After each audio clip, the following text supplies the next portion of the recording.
How's it going on, guys? It is your boy TalTrex. I know I'm really late on the schedule and all that stuff, but I was busy with my exams. Then I came to UAE, then I had fun with family, and then my relatives came from the UK. We spent Eid together, all that good stuff. So now I finally got time, and I am planning, since the COVID lockdown is might extend. So I made a list of the upcoming videos, so do stay tuned if you guys want to watch that. Let's get on to the topic. You guys read the title. Today I'm going to be talking about my personal beginner's experience on a bike or riding a bike in Pakistan.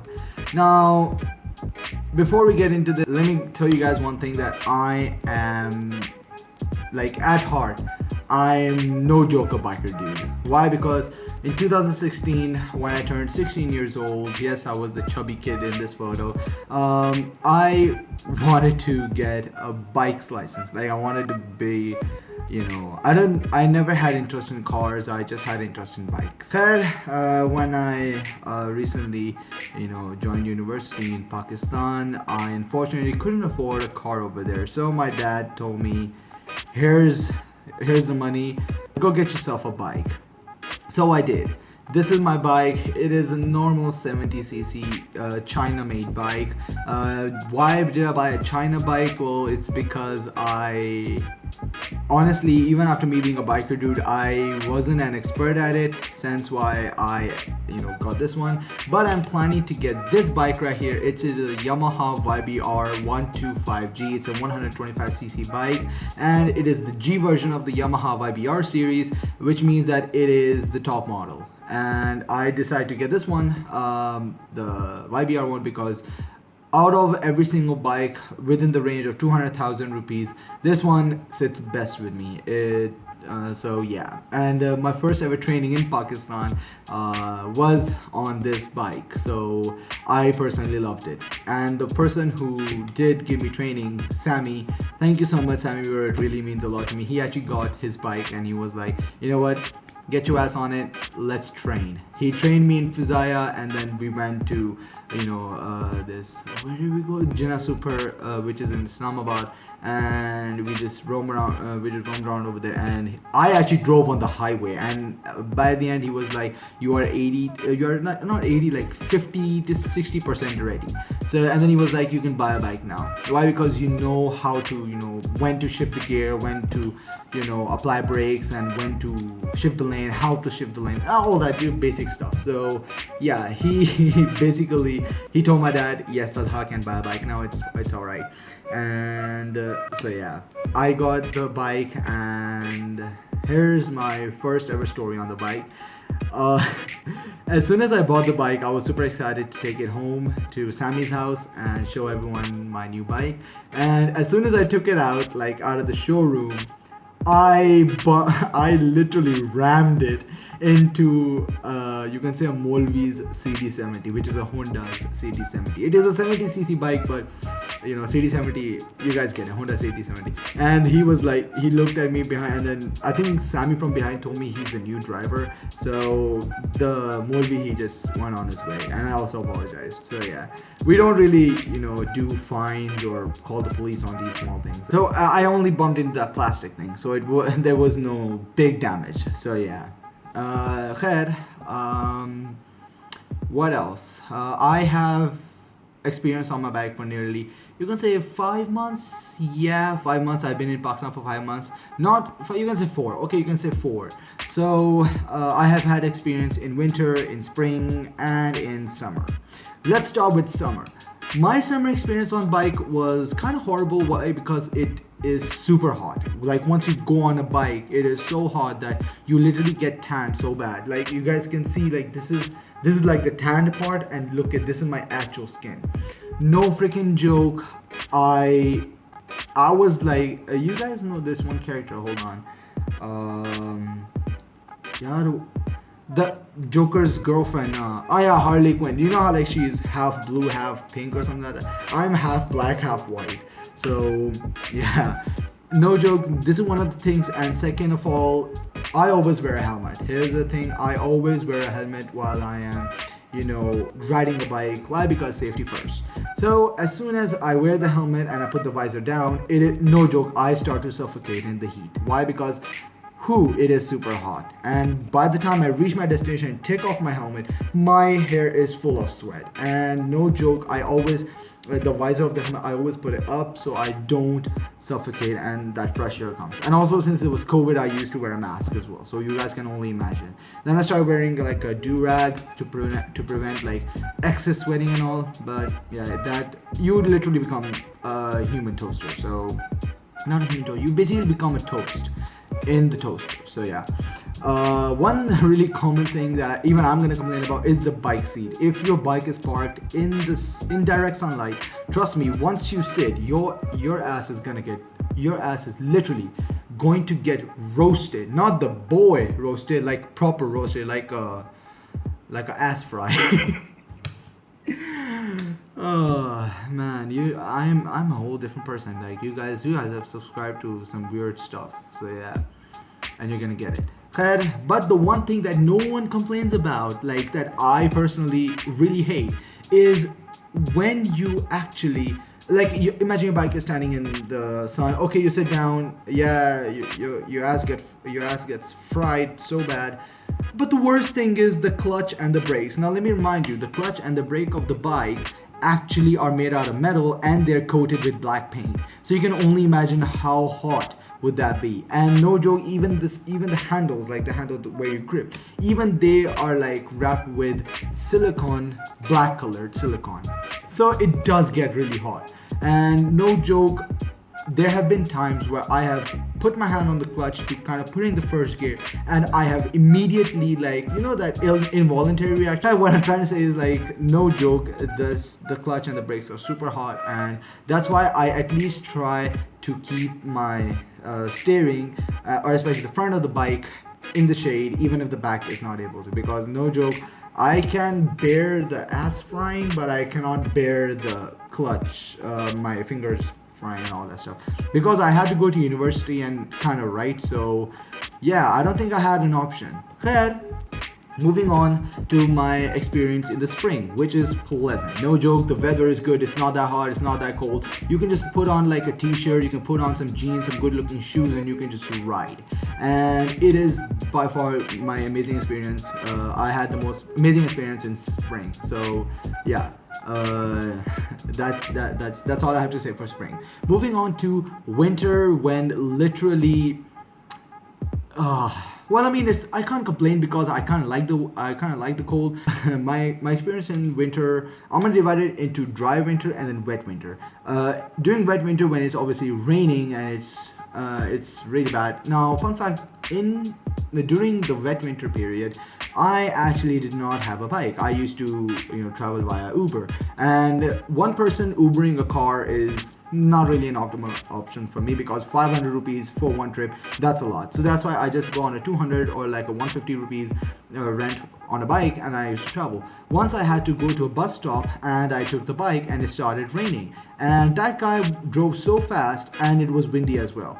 No joke, by the end of my trip, like from the bus stand back home, no joke, I was not able to like move my fingers. Like I had a hoodie on, don't you guys worry, I had hoodie, I had jeans on, and I was wearing a thermal inside as well, but no joke, my fingers weren't able to move.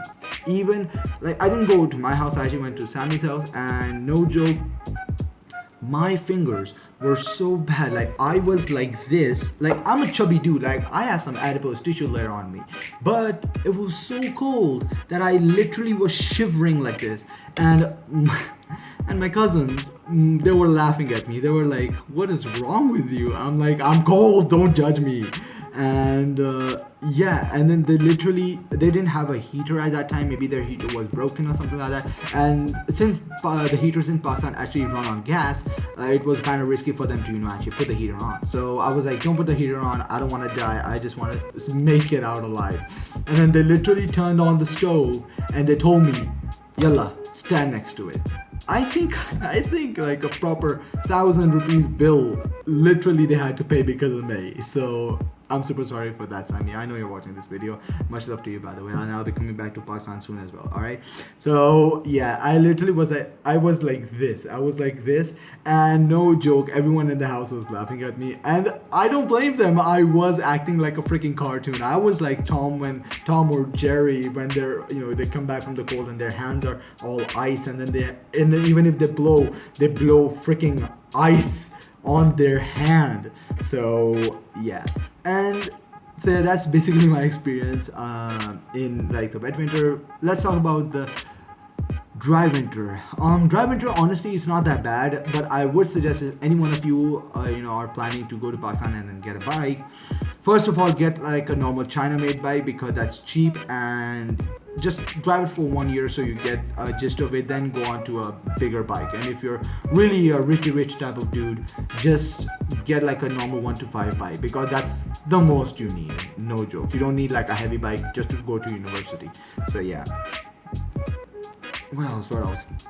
Oh yeah, so my tip to those who are kind of, want to drive a bike in winter, I would suggest to wear a banyan, which is like a vest inside, then put on a thermal, then put on a t-shirt, a long sleeve t-shirt, a little bit warm, like a sweatshirt, then put on, you can say, a jacket which is thick, like a wool jacket or like a leather jacket. And I would always promote wearing a helmet because, no joke, helmets look cool as well. Like, I know you guys are like, oh, helmet, oh Tala, you're such a pussy. No, I'm not. Well, my helmet that I got, it was for like 1,200 rupees one, and I know like these helmets range up to 20,000, which is like half of the price of my bike. Well, my bike was a bit expensive than that, but yeah.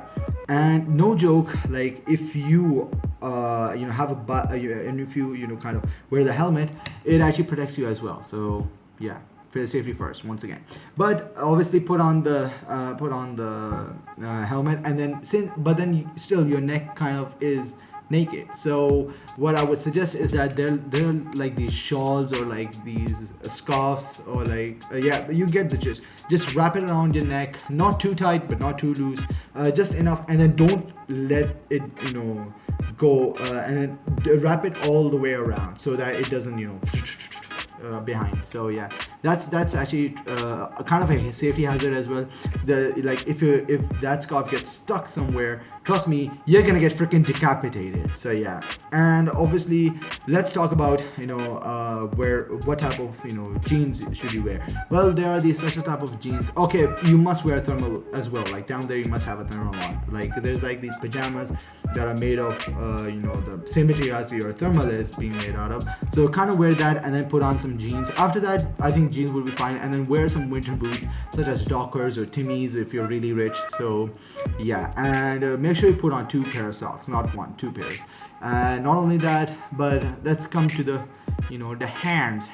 In the hands you must have like these there are these wool like these gloves made out of wool, and you just and they're like half, they don't cover all of your finger, they just cover half of them. Put them on and then put on some biker some biker gloves as well. Why? Because one thing, those biker gloves will actually be very useful in the summers as well, because when you like I said, the clutch, it will actually kind of prevent your fingers from getting toasted, so yeah, or barbecued.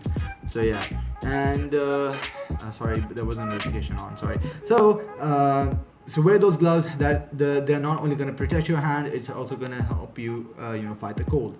So yeah, overall, would I suggest buying a bike in Pakistan? Yes. Why? Because for us there's no such thing as traffic. Like if you own a car in Pakistan and if there's some traffic or there's some jalsa or anything, you will have to wait. No joke, you will have to wait like maybe 2 hours. So for us bikers, there ain't no such thing as traffic. Like we see an opening and we just zoom past it. And also there are disadvantages and all that stuff. There are safety hazards, but at the end, Allah is our savior and we all need to kind of rely on him. And as soon as you guys leave, just read the dua and you all will be fine, inshallah. And Yeah, and let's talk about if I have fallen from a bike, and that is yes, I have fallen from a bike, and it was in a roundabout. I actually was wearing a bag, a gym bag full of clothes, and it weighed like 10 kilograms. So as I kept the bag on the back seat, like the seat is long, so you sit in the front. There's like a back seat for another guy to sit. So as soon as I sat down over there, I pushed my bag towards the right side, assuming that I had balanced it, but I actually didn't. I actually pushed it so much that it was hanging on this side and I did not check. I entered the roundabout at like what, maybe like 10 kilometers per hour of speed. I turned my bike a little bit, and the next thing I know, that bag has fallen down, and I was still wearing the strap, and it pulled me to the ground, and I got scratched. My knee was scratched over here. If you guys can faintly see this thing right here, hold on. Yep, this thing right here. There was scratches over here. There was scratches over here, and a bit over here. So yeah, but overall it did heal. Yeah.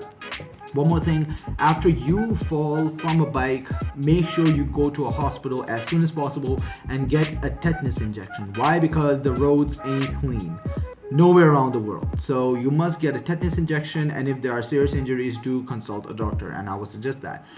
But there were no serious injuries in my case. I just scratched myself a little bit. Then they give you some pyodine, which is an iodide solution that you have to apply daily and replace the bandages after every 2 days. So yeah, so there we go, guys. That's my personal experience on a bike. And if you guys liked it, and if you guys want me to, I was deciding that once I do get a good bike, I might get a GoPro and start, the main inspiration for this is on TikTok. There is actually a channel or an account, not a channel, an account known as Your Average Biker Boy, and I was kind of inspired by him. He makes these moto vlogs and all that stuff, and I was planning that once I get my bike, the Yamaha YBR, I am planning to kind of do that. So if you guys want that content, do let me know, because I'm gonna be like traveling and all that stuff. And since university do come, they do give you breaks and all that stuff, I am planning to kind of go on some tours across Pakistan, not across Pakistan, but like within Islamabad, Texla, and all that stuff, like nearby areas. So yeah, if you guys want that, do let me know in the comments. And as per this video, if you guys liked it, make sure to smash the like button, subscribe if you guys haven't, and share this video with someone who needs to see this. And inshallah, I will see you guys in the next video. And my plan is to kind of start uploading more and more from now on. So yeah, stay tuned for that. And inshallah, I'm going to see you guys in the next video. Till then, peace.